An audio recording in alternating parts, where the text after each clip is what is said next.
Bob, set it up for us on your top needs for the Saints and players you think that they would be looking at, certainly in the early rounds.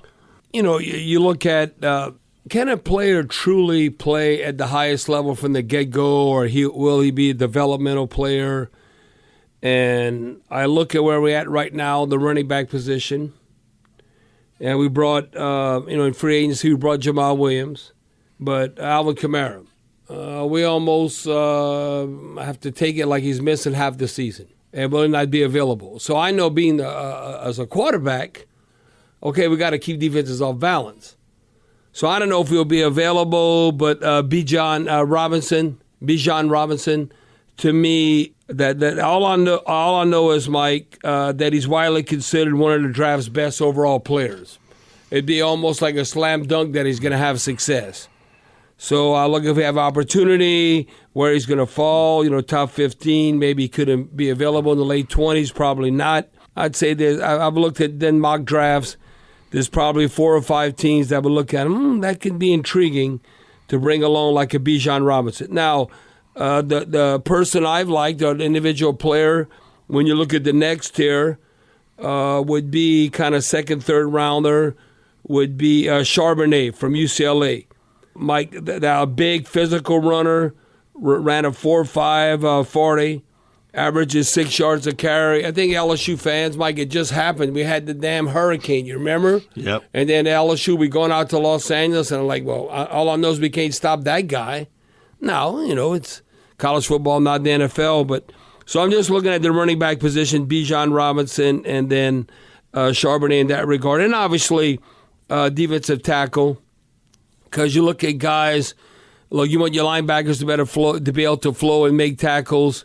Who's going to occupy blockers, and then not only occupy blockers, but able to make individual plays themselves, as far as whether it's with a pass rush or actually getting tackles. The one thing, Mike, like Brian Breesy from Clemson, and then you look at Maze Smith. We already talked about kind of like Cansey from Pitt, but on the size. But when I look at that, it's like I don't know that you can't force them. Do you think all those guys will have immediate success? No. Okay, see that? That's why I don't know. You don't want to say like, okay, that's what we got to pick because there's no other D tackles. Now, Mike, the one thing that I look at, you're never going to have enough pass rushes. I'm looking at defensive end, like Cam Jordan, for instance. He's returning for his 13th season. Anytime you hit double digits at 10 or more, and Cam Jordan's been unbelievable. You look at Carl Granderson, Passanio. Peyton Turner's the one that has to show up, but Cam Jordan's going to be like 34 before the start of training camp. I still think Cam can play at a high level. But beyond this year, I think it could be reaching a little bit. But even as outstanding as Carl Granderson was, I think he's better suited for a rotational role. To me, Peyton Turner would be, is he going to show up? That's the wild card. Is Peyton Turner going to finally show up? This first 2 seasons, he's constantly injured. So can he show up? Now, I thought this was interesting. And that when you look at it, how Jeff Ireland, Mickey Loomis, and how the Saints think.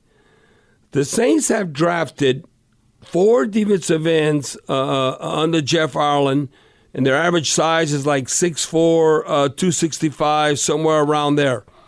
So when you look at like Nolan Smith, he's 6'2", 235, 238. Iowa State's Will McDonald, 6'3", 240. B.J. Ojolari. Yeah, so you look at that profile. None of them fit. Mike, wouldn't it be more like if I was Lucas Van Ness or Miles Murphy at Clemson? Now, I don't know if they'll be available because it looks like. And I'll throw you a wild card. Who's that? Who Keon else? White from Georgia Tech. Yeah. So, Mike, so then when I look at that, I think I'm more intrigued with guys that can contribute right away for us, more a defensive end. Now you can force a defensive tackle to work out. It doesn't mean they won't just be another body, and you never call their name out. So that's why I'm even looking at the top D tackles. Okay, are they truly going to have an impact that we need or we want?